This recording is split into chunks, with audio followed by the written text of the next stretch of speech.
우리 예수 믿는 사람들에게 제일 중요한 건 뭘 대단한 일을 하는 게 아니라 주님을 기쁘게 하는 것입니다. 주님을 기쁘게 하고 주님의 기쁨이 되면 주님께서 우리에게 모든 것이 되시는 거죠. 어떤 한 여인이 있다고 합시다. 이 여인은 시의원도 한번 돼본 적이 없는 분인데, 근데 어떤 남자를 사랑하게 됐어요. 그 남자와 사랑에 빠졌습니다. 그 남자의 기쁨이 됐습니다. 그래서 그 남자와 결혼을 하게 됐어요. 결혼했는데 이 남자가 한 나라의 대통령이 됐습니다. 그러면 이 여자는 뭐가 되죠? 영부인이 되죠. 이 여자는 한 번도 시장이 돼본 적도 없고 시의원이 돼본 적도 없고, 그런데 그냥 그 남자와 사랑에 빠졌는데 결혼하게 돼서 그렇게 된 겁니다. 우리도 예수님의 기쁨이 된다면 나머지 예수님께서 우리에게 모든 것이 되는 것입니다. 우리가 뭘 대단한 걸 그분을 위해서 할 게 아니라 내가 어떻게 하면 그분의 기쁨이 될 수 있을까? 어떻게 하면 그분을 기쁘게 할까? 이게 우리의 질문이 되어야 될 줄로 믿습니다. 그럼 주님께서 뭘 기뻐하시느냐? 오늘 이제 이 주기도문에서 예수님께서 처음으로 하신 요청, 그것이 하나님께서 중요하게 생각하는 것이고 또 그것이 하나님을 기쁘게 하는 것이다. 이것을 우리가 알 수가 있습니다. 사람은 누구나 다 중요한 걸 처음으로 두죠. 그래서 예수님께서 여기서도 제일 중요하다고 생각하는 것을 그분이 요청 기도에 처음으로 둔 것입니다. 그게 뭡니까? 하나님 이름이 거룩히 여김을 받게 하옵소서. 중요하다는 건 거기에 같이 있다는 것인데 하나님이 중요하다고 생각하니까 이걸 맨 처음에 두신 거죠. 근데 여기서 하나님 이름이 거룩히 여김을 받으시옵소서 이렇게 말했는데, 그냥 하나님이라고 하면 쉽겠는데 여기 하나님의 이름이라고 되어 있어요. 이름이라고 되어 있기 때문에 이게 조금 헷갈릴 때가 있습니다. 신구약 성경을 보면 이름이란 말이 자주 나와요. 하나님의 이름. 또 우리가 잘 아는 요한복음 1장 12절에도 보면 영접하는 자, 곧 그 이름을 믿는 자들에게는 하나님의 아들이 되는 권세를 주셨다. 여기도 보면 그 이름, 그리스도의 이름을 믿으면 된다 이렇게 되어 있죠. 그냥 그리스도가 아니라 그리스도의 이름 이렇게 되어 있는데 왜 이름이라는 이런 표현이 자꾸 나오느냐? 이것은 히브리인들의 특유의 표현입니다. 한국 사람들은 이런 표현을 잘 안 쓰는데 히브리 사람들의 특유의 표현이죠. 히브리 사람들은 어떤 존재를 말할 때 그 존재 자체, 이걸 말할 때 그 사람의 이름, 이런 표현을 씁니다. 그러니까 하나님의 이름, 이 말은 하나님 그분 자체, 그런 뜻이 되는 거죠. 하나님의 이름이 높임을 받게 하옵소서. 이 말은 하나님이 거룩히 여김을 받게 하옵소서. 그런 뜻이 되는 것입니다. 그러니까 하나님의 존재 자체니까 거기에는 하나님의 속성도 포함되고 하나님이 하신 일도 다 포함되겠죠. 그런 것들이 다 통체적으로 거룩히 여김을 받게 해주십시오. 그런 말인데, 거룩히 여김을 받게 해주십시오. 이 말은 쉬운 말로 신성시 되게 해 주시옵소서. 그런 말이 되겠죠. 가볍게 여겨지지 않고 신성시 되도록 존중받도록 해 주십시오. 높임 받도록 해 주십시오. 그리고 우리가 자주 쓰는 말로 영광을 받게 해 주시옵소서. 하나님이 하대당하지 않고 하나님이 받아야셔야 될 마땅한 영광을 받게 하옵소서. 그런 뜻이 되겠습니다. 그런데 성경에 보면 하나님 이름이 더러워진 적이 있습니다. 구약에 보면. 근데 하나님이 자기 이름이 더러워지면 가만 있지 않겠다, 이런 식으로 말씀하셨어요. 에스겔서 36장에 보면 하나님께서 내 이름이 너희들로 인하여 더러워졌다, 이런 말을 쓰셨습니다. 에스겔서 36장 21절부터 23절을 보니까 그러나 이스라엘 족속이 들어간 그 여러 나라에서 더럽힌 내 거룩한 이름을 내가 아꼈노라.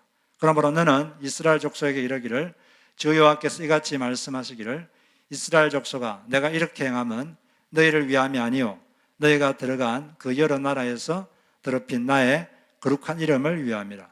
여러 나라 가운데에서 더럽혀진 이름 곧 너희가 그들 가운데서 더럽힌 나의 큰 이름을 내가 거룩하게 할지라. 거룩하게 하겠다, 그 말이죠. 이스라엘 민족들이 하나님의 이름을 여러 나라에서 더럽혔습니다. 어떻게 더럽혔느냐? 이스라엘 사람들이 행실을 나쁘게 했어요. 하나님의 말씀을 벗어나서 아주 행실이 나빴습니다. 보통 자식들이 행실이 나쁘면 누가 욕을 먹죠?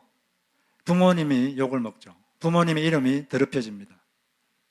그것처럼 여호와를 섬긴다는 그 이스라엘 백성들이 행실이 나쁘니까 하나님이 이름이 더럽혀졌어요. 하나님의 명예가 실추됐습니다. 그리고 또 그 다음에는 이스라엘 민족들이 계속 우상 숭배하고 하나님 법을 어기고 그렇게 사니까 하나님이 그들을 바로잡기 위해서 징계를 하셨어요. 그 징계가 뭐냐면 바벨론 제국 또 아시리아 제국이 쳐들어와서 나라가 망했습니다. 망한 다음에 이 사람들이 다 포로로 잡혀갔어요. 포로로 잡혀가니까 이방인들이 다음과 같이 생각했어요. 저 이스라엘 민족의 신은 여호와라 그러는데 저 신이 참 무능한 것 같다. 무능하니까 자기 백성도 제대로 보호하지 못하고 저렇게 포로로 잡혀가게 하는구나. 그리고 또 여호와 신은 참 무관심한 것 같다. 무관심하니까 저렇게 나라가 망하게 하고 이스라엘 백성들이 포로가 되게 하는 것이 아닌가. 그런 이제 생각을 했어요. 하나님 이름이 상당히 땅에 떨어졌죠. 근데 그건 하나님이 무능해서도 아니고 무관심해서도 아니고 이스라엘 민족이 지속적으로 범죄하니까 하나님께서 그들을 바로잡기 위해서 징계했기 때문에 그런 것입니다. 하나님은 이렇게 자기 이름이 더럽혀졌을 때 그걸 가만두지 않고 내가 다시 나의 이름을 거룩하게 하겠다. 이렇게 말씀하셨어요. 그래서 하나님은 두 가지 방법으로 자신의 더러워진 이름을 거룩하게 하셨습니다. 에스겔 선지자를 통해서 말씀하셨는데 먼저는 내가 포로로 잡혀간 그 이스라엘 민족을 다시 본국으로 돌아오게 하겠다. 이렇게 하셨고 실제로 그렇게 됐습니다. 그렇게 함으로써 나의 능력을 온 세계에 말함으로써 나의 명예를 내 떨어진 이름의 명예를 다시 올리겠다. 그렇게 말씀하셨고 또 그렇게 됐습니다. 또 그건 또 그 당시의 예언뿐 아니라 이 성경의 예언은 그 당시의 것도 예언하지만 훨씬 나중에 것도 동시에 예언하는 이중 예언인 경우가 많습니다. 그때 바벨론 포로로 잡혀갔다가 돌아온 것도 되지만 그 한참 뒤에 AD 70년에 이스라엘이 로마에 대해서 망했죠. 망한 다음에 한 2000년 동안 나라가 없었어요. 그러다가 1948년도에 다시 나라가 생겼습니다. 이것도 동시에 예언한 거죠. 하나님은 그런 걸 통해서 나는 그렇게 무능한 하나님이 아니다. 나는 능력 있는 분이다. 이걸 보여주셨습니다. 그래서 자신의 이름을 다시 명예를 회복시킨 거죠. 그 다음에는 또 어떻게 그분의 이름을 회복시켰느냐. 하나님의 영을 하나님 백성들에게 주어서 그들이 나의 법을 지킬 수 있는 능력을 주겠다. 그렇게 말했어요. 에스겔 46장 27절에 보니까 또 내 영을 너희 속에 두어 너희로 내 율례를 행하게 하리니 너희가 내 규례를 지켜 행할지라 행하게 될 것이다. 이스라엘 민족들이 하나님 말씀을 못 지키니까 하나님께서 말씀하셨어요. 약속하셨어요. 내가 이제 나의 영 성령을 너희들에게 보내주겠다. 그럼 성령이 너희들에게 임하면 너희들 마음속에 하나님의 법을 지킬 수 있는 의욕이 생기고 또 그런 능력이 생길 것이다. 그래서 우리가 예수님 믿으면 하나님 영이 우리에게 오게 됩니다. 하나님 영이 왔다는 것은 우리가 하나님 말씀을 지킬 수 있는 의욕과 능력이 생겼다는 거죠. 그런 잠재력이 생겼다는 것입니다. 잠재력이 생겼는데 노력하지 않으면 그 잠재력이 그냥 썩게 되죠. 우리가 노력하면, 애써 노력하면 우리가 그 말씀을 지킬 수 있는 능력이 있게 되는 것입니다. 그래서 하나님은 이처럼 하나님 이름이 더러워지는 걸 싫어합니다. 하나님 이름이, 하나님 그분이 높아지는 것, 영광 받는 것을 원하시죠. 그걸 우리가 알 수가 있습니다. 근데 우리는 하나님 이름을 높이려보다 내 이름을 높이는 데만 관심이 있다면 하나님께서 슬퍼하시겠죠. 우리는 그래서 기도할 때, 처음에 매일 기도할 때 하나님 앞에 나와서 하나님, 저를 통해서 하나님의 이름이 높아지게 해 주시옵소서. 이렇게 기도를 해야 됩니다. 하나님이 저를 통해서 영광을 받게 하여 주시옵소서. 그리고 저의 자녀들을 통해서 하나님이 영광을 받게 하여 주시옵소서. 또 우리 교회가 내가 하는 일을 통해서 또 영광을 받게 하여 주시옵소서. 이 기도가 먼저 앞세워야 될 기도일 줄로 믿습니다. 왜냐하면 그게 하나님 원하시는 것이기 때문에 그런 것이죠. 우리가 이렇게 하나님의 이름이 높아지는데 우리의 관심을 기울이면 내가 남에게 어떻게 대접받느냐, 여기에 대해서 조금 자유로워질 수가 있습니다. 많은 사람들이 사람과의 관계에서 서운해지고 섭섭해지고 화가 나고 이런 것들이 다 사실은 가만히 보면 자기가 좀 높아지려고 하는 그런 마음이 있기 때문이에요. 내가 높아지고 싶은데 상대방이 나를 높여주지 않고 오히려 낮추는 것 같고 무시하는 것 같고 그러니까 화가 나는 거죠. 그런데 낮은 마음을 가지고 있으면 그런 자존심 때문에 생기는 많은 문제가 없어질 줄로 믿습니다. 빌립보서에 보면 바울이 로마 감옥에 갇혀가지고 빌립보 교인들에게 편지를 썼어요. 거기 1장 20절에 보면 다음과 같이 있습니다. 나는 살든지 죽든지 그리스도가 내 몸에서 존귀케 되게 하려 하노라. 바울의 관심은 내가 죽게 되느냐, 내가 살게 되느냐, 여기에 관심이 없었어요. 내가 어떻게 되느냐, 내가 어떻게 대접받느냐, 여기에 나는 관심이 없다. 나는 오직 나를 통해서 예수 그리스도가 존귀케 될 것인지 안 될 것인지, 그게 내 관심이다. 만약에 죽는 것이 그분을 존귀케 하는 거라면 나는 죽으면 좋겠고, 만약 내가 사는 것이 그리스도를 존귀케 하는 것이라면 내가 살게 될 것이다. 그런 식으로 그 기준을 말하고 있는 것이죠. 이 피터 드러커라는 그 경영학의 대가가 있는데, 이분이 한 회사의 CEO가 올바로 결정을 잘하고 또 기능을 잘하려면 다음과 같은 태도가 필요하다, 이렇게 말한 적이 있습니다. 어떤 말이냐면, 어떤 일이 회사에 생겼을 때 직원들이 자기를 어떻게 대접해 주는가에 대해서는 관심을 끊어라. 대신 그 일로 인해 회사가 어떻게 되는가에 대해서만 관심을 가져라. 회사가 잘 되는 일이라면 CEO 자신이 어떻게 대접받는가에 대해서는 관심을 갖지 말아야 한다. 그렇게 되면 쓸데없는 감정 에너지를 소비를 아낄 수가 있다. 그러면 더 잘 결정할 수가 있다. 그래서 감정적인 소비가 없게 해야 된다는 거죠. 그래서 자기가 어떻게 대접받느냐 이거보다 이 회사가 어떻게 되느냐, 회사에 유익한 거라면 자기가 어떻게 대접받든 상관없이 그냥 가면 더 잘 된다는 거죠. 우리도 마찬가지로 하나님이 높임을 받게 된다면 내가 어떻게 대접받느냐, 이건 관심을 끊는다면 우리가 훨씬 더 많은 일을 주님을 위해서 할 수 있다고 믿습니다. 많은 사람들이 이 자존심 때문에 할 수 있는 일을 많이 못하거든요. 그래서 이것을 없앤다면 우리가 더 많은 일을 할 수가 있게 되는 거죠. 이 신학에 보면 칼빈주의가 있는데, 이 칼빈주의는 하나님 중심 사상을 강조합니다. 이 칼빈주의 강조점은 인간의 필요나 인간의 어떤 의지, 인간의 한 일보다는 하나님의 주권, 하나님이 하신 일, 하나님의 영광, 이런 데 강조를 줘요. 그래서 여기서 강조하는 구절은 다음과 같은 구절이죠. 로마서 11장 36절에 보면, 이는 만물이 주에게서 나오고 주로 말미암고 주에게로 돌아갑니다. 영광이 그에게 세세 있으리로다. 모든 게 다 하나님으로부터 창조됐기 때문에 하나님으로부터 나온 것이다. 그리고 하나님이 모든 것을 유지하시고 그다음 모든 것은 다 하나님께로 돌아가게 된다. 그러면 오직 하나님께만 영광. 이게 그들의 칼빈주의의 사상입니다. 그래서 진정한 칼빈주의자들은 하나님이란 말을 할 때 가슴이 벌써 뜨거워집니다.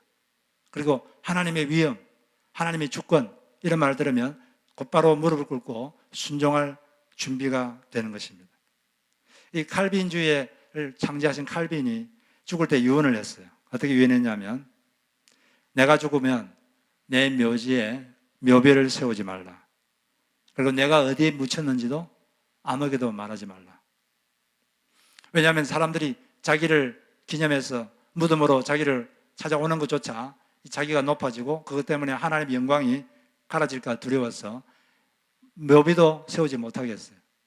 그래서 나중에는 이 사람의 묘지가 어디 있는지 몰라가지고 고민이 많아가지고 나중에 후에 묘지 관리인이 조그만 돌멩이를 만들어가지고 거기다가 칼빈의 이니셜, 잔 칼빈인데 JC 이렇게 표현하고 또 조그만 나무들을 심어서 그렇게 알 수 있도록 했다고 합니다. 그만큼 오직 하나님께만 영광을 돌리고 싶다, 이런 이제 마음을 표현한 거죠. 그래서 이 예수님께서 기도할 때 맨 처음에 중요한 게 하나님 이름이 거룩히 힘을 받게 해 주시옵소서. 내 이름이 거룩히 힘을 받는 게 아니라 하나님 이름이 거룩히 힘을 받게 해 주십시오. 이게 기도 제목이죠. 우리가 이걸 가지고 기도를 해야 됩니다. 근데 기도를 한다면 동시에 또 하나님이 자기를 위해 통해서 이렇게 영광 받을 수 있도록 행동을 해야 되겠죠. 행동을 하지 않고 그냥 기도만 한다면 그게 올바른 기도라고 할 수가 없을 겁니다. 그럼 어떻게 하면 우리가 하나님께 영광을 돌릴 수 있는가? 간단하게 네 가지만 살펴보면, 첫 번째로는 하나님의 이름이 영광받게 해달라고 우리 기도를 해야 됩니다. 기도를 하면 하나님이 기도를 들으시고 그렇게 하는 거예요. 예수님께서 겟세마네 동산에 체포되기 전에, 하루 이틀 전에 자기의 심정을 말씀하신 적이 있는데, 요한복음 12장 27절에 보면 지금 내 마음이 괴로우니 무슨 말을 하리요? 마음이 몹시 괴롭다. 몹시 괴롭다고 해놓고 바로 그 다음 구절에서 무슨 기도를 하는데, 그 기도가 뭐냐면 아버지여, 아버지 이름을 영광스럽게 하옵소서. 그렇게 괴로운 시간에도 이 예수님의 관심은 어떻게 하면 아버지의 이름이 영광을 받을까? 그게 관심이었습니다. 그걸 위해서 기도하는 거죠. 그 기도하고 나니까 갑자기 하나님이 육성으로 말씀하셨어요. 바로 그 다음 구절을 보면 내가 이미 영광스럽게 하였고 또다시 영광스럽게 하리라. 육성이 들려가지고 주변 사람들이 무슨 천둥 소리가 들린 줄 알고 깜짝 놀랐습니다.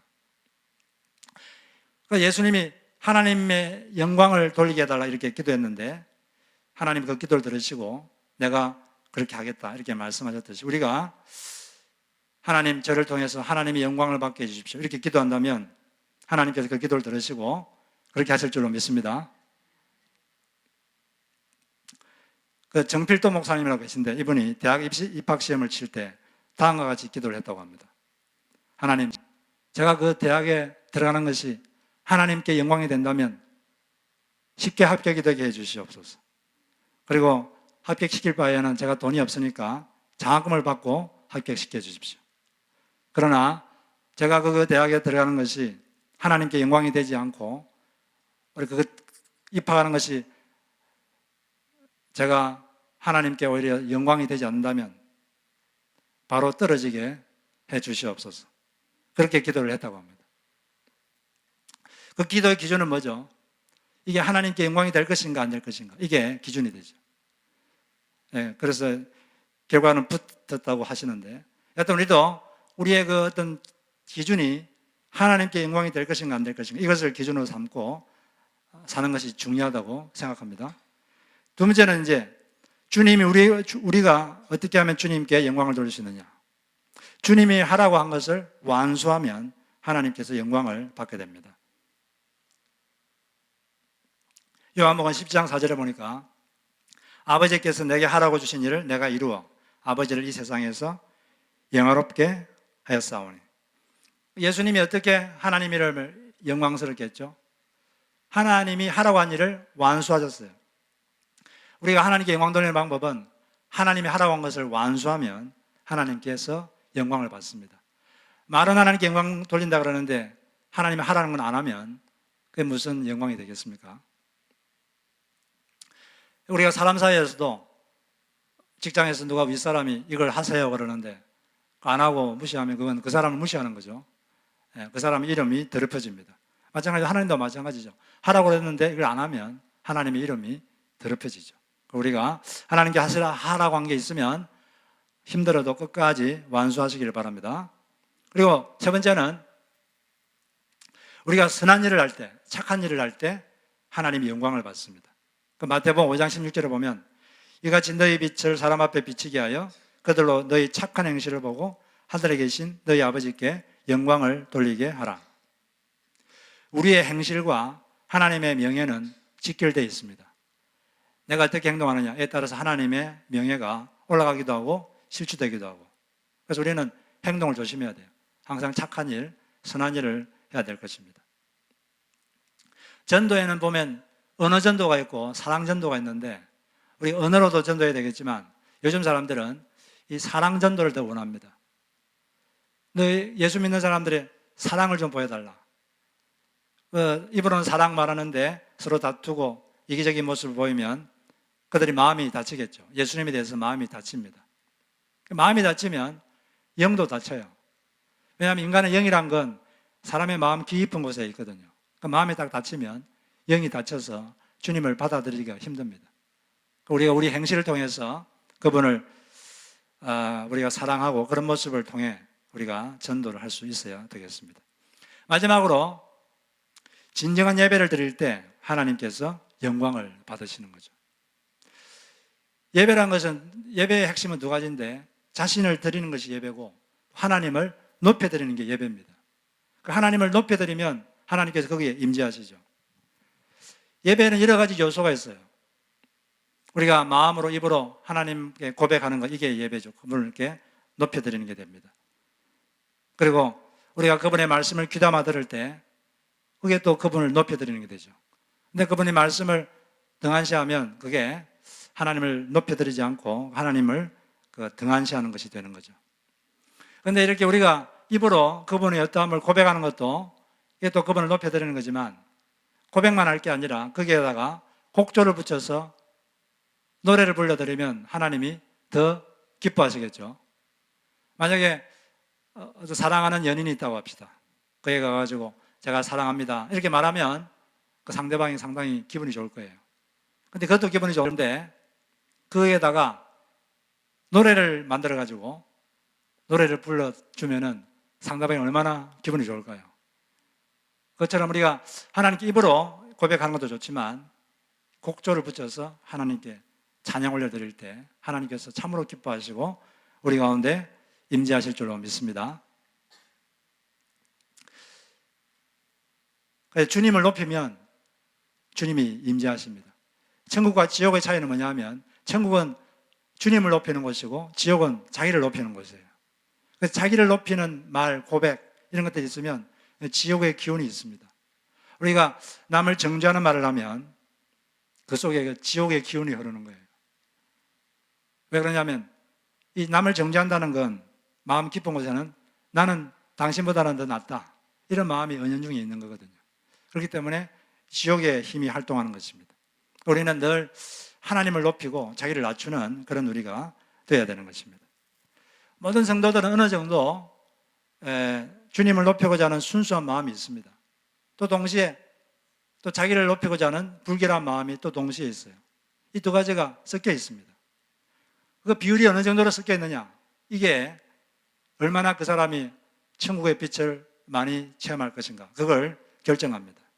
우리가 더 이렇게 순수성이 더 많아질 수 있도록 우리의 불결함을 없애고 더 순수하게 우리가 그렇게 해야 되는 거죠. 우리가 순수하게 주님을 높여드리면 그곳에 천국이 임하고 하나님의 역사가 우리에게 임할 줄로 믿습니다. 어떤 독일 유학 간 아주 신앙이 좋은 분이 계셨어요. 근데 독일에 갔는데 언어도 힘들고 너무 생소한 문화에 적응하면서 공부하는 게 너무 힘들었어요. 과제도 많고 진도를 따라가는 것만 해도 힘이 들었습니다. 무엇보다 힘든 건 자기 마음을 터놓고 이야기할 사람이 아무도 없어요. 그러다 보니까 너무 외롭고 무력감과 고독감에 잡혔습니다. 우울증이 걸릴 지경이었어요. 몹시 힘들었던 어느 날 무심코 길을 가다가 문이 열려져 있는 예배당에 들어갔습니다. 그래서 힘이 없이 앉아 있다가 갑자기 마음속에 찬양을 부르고 싶다 이런 마음이 들었어요. 이분이 큰 소리로 혼자서 찬양을 부르기 시작했습니다. 찬양을 계속 불렀어요. 한 2시간을 찬양을 불렀습니다. 근데 찬양을 부르는데 이상한 일이 벌어졌어요. 그렇게 지치고 힘들었던 마음에 생기가 넘치고 갑자기 기쁨이 생겨나기 시작했습니다. 마음이 완전히 회복되는 걸 느꼈습니다. 찬양도에는 아주 완전히 다른 사람이 돼 있었어요. 그래서 이 사람은 그 뒤로도 마음이 울적하고 힘들면 예배당에 가서 큰 소리로 찬양을 하고 이게 그분의 평생에 아주 좋은 활력소가 되었다고 합니다. 왜 이런 일이 있냐면은 우리가 마음으로 정말 그분을 높여드리면 하나님께서 거기에 임재하시기 때문에 그렇습니다. 우리가 이처럼 이 찬양을 통해서 그분을 높여드릴 때 그분이 영광을 받으시고 하나님께서 역사하는 줄로 믿습니다. 우리는 하나님을 높여드리는 이게 우리의 첫 관심이 되어야 됩니다. 개는 주인이 공격당하면 짖죠. 다윗은 자기 주인이신 하나님이 모욕을 당하자 분연이 일어났습니다. 골리앗이 하나님을 모욕하자 확 일어났어요. 돌멩이를 던졌습니다. 그런데 그래서 하나님은 다윗을 보고 너는 내 마음에 합한 사람이다, 그렇게 말씀하셨는데, 우리는 누가 자기를 공격하면 확 분연이 일어나지만 하나님을 공격할 때는 그냥 가만히 있는다면 이게 상당히 좀 문제가 있겠죠. 자기를 공격하면 그냥 가만히 계세요. 나는 죽었습니다. 가만히 있고 겸손과 온유와 사랑으로 그 사람을 감싸줘야 됩니다. 그러나 누가 하나님을 공격하면 다윗처럼 일어나가지고 작은 돌멩이라도 집어 던지고, 그럴 때 너는 내 마음에 합한 자다, 하나님이 이렇게 말씀하실 줄 믿습니다. 스포츠 선수들은 몸값이 1년에 막 몇백만 불 되죠. 그런데 우리는 예수님의 목숨을 주고 우리를 사셨어요. 이렇게 말씀하셨는데, 너희는 너희의 것이 아니라 값으로 산 것이 되었으니 그런즉 너희 몸으로 하나님께 영광을 돌리라. 우리는 이렇게 하나님께 영광 돌리도록 구원받았습니다. 그러므로 제일 중요한 게 하나님, 저를 통하여, 우리 교회를 통하여, 우리 가정을 통하여 하나님 이름이 거룩히김을 받게 하여 주시옵소서. 그럴 때 하나님이 여러분을 쓰시고 여러분 삶 가운데 더 강력하게 역사할 줄로 믿습니다. 그런 기도를 하시는 여러분 되시길 주의 이름으로 축복합니다.